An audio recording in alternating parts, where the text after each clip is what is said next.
Bonjour à toutes et à tous et bienvenue dans ce tour d'horizon des dernières nouvelles. Commençons par une grande question que tout le monde se pose. Des scientifiques de l'Organisation mondiale de la santé ont passé 4 ans à chercher d'où venait le virus du Covid-19. Récemment, ils ont publié leur rapport final. La conclusion est qu'ils ne sont toujours pas sûrs. Toutes les idées restent possibles. L'idée la plus probable est que le virus est passé d'un animal, sans doute une chauve-souris, à un humain. Mais il n'exclut pas la possibilité d'un accident dans un laboratoire à Wuhan. Le problème, c'est que la Chine n'a pas partagé toutes les informations que les chercheurs demandaient, comme des données sur les animaux vendus sur les marchés ou des informations sur la sécurité des laboratoires. Sans ces informations, il est impossible de savoir avec certitude. Changeons de sujet et regardons vers les étoiles. Les astronomes ont fait des découvertes incroyables récemment. Avec le télescope spatial Hubble, ils observent des centaines de galaxies pour comprendre comment les grands trous noirs au centre de celles-ci grossissent.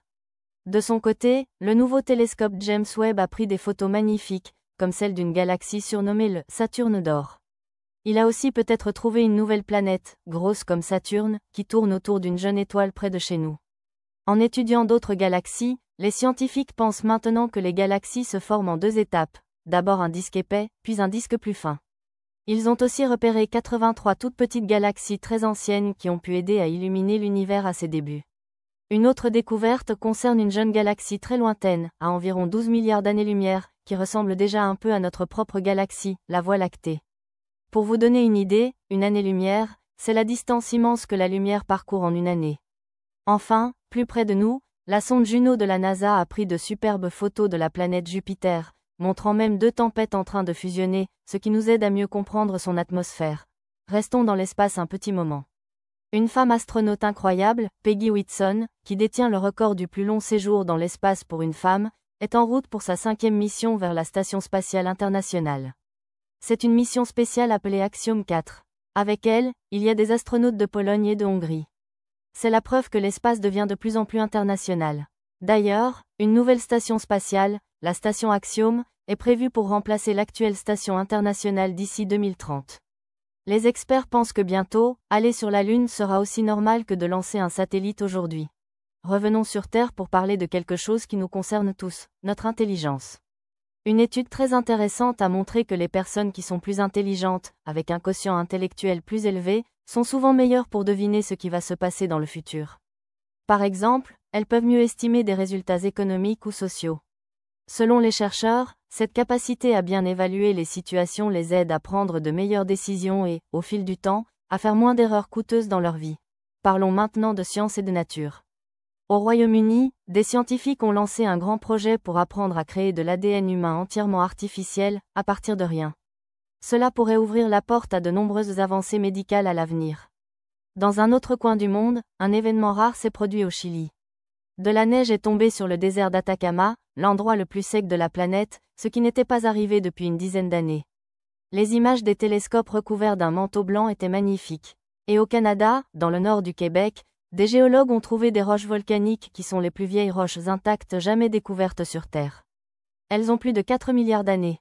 C'est une découverte fantastique car elle prouve que des morceaux de la toute première croûte de notre planète ont survécu depuis le tout début de son histoire, une époque très ancienne et chaotique. Il y a aussi de bonnes nouvelles dans le domaine de la santé. Des avancées prometteuses ont été faites dans le traitement du cancer. Un nouveau médicament, conçu grâce à des superordinateurs et à l'intelligence artificielle, a montré qu'il pouvait bloquer la croissance des tumeurs lors des premiers essais. En parallèle, des chercheurs étudient d'anciens médicaments, comme des vermifuges pour animaux, qui semblent aussi avoir des effets positifs contre certains cancers. Un homme de 66 ans atteint d'une grave tumeur au cerveau a vu sa maladie ne pas revenir après avoir pris ce genre de traitement. Une autre approche, utilisant un virus pour attaquer les cellules cancéreuses, a presque éliminé une tumeur agressive chez un enfant. Dans un autre domaine médical fascinant, l'entreprise d'Elon Musk, Neuralink, progresse sur un implant cérébral appelé BlindSight. Le but est de redonner la vue aux personnes complètement aveugles, même celles qui sont nées sans voir. La technologie a déjà fonctionné sur des singes et les premiers essais sur des humains devraient commencer d'ici 1 an.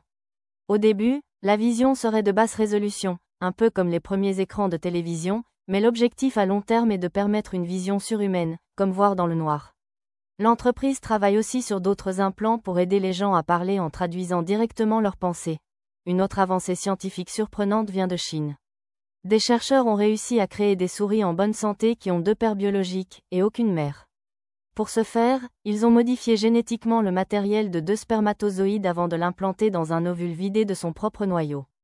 2 souris sont nées, ont grandi et ont même eu leur propre bébé, ce qui prouve qu'elles sont fertiles. Cette expérience montre que le principal obstacle à ce type de reproduction chez les mammifères n'est pas l'ovule lui-même, mais un mécanisme génétique complexe.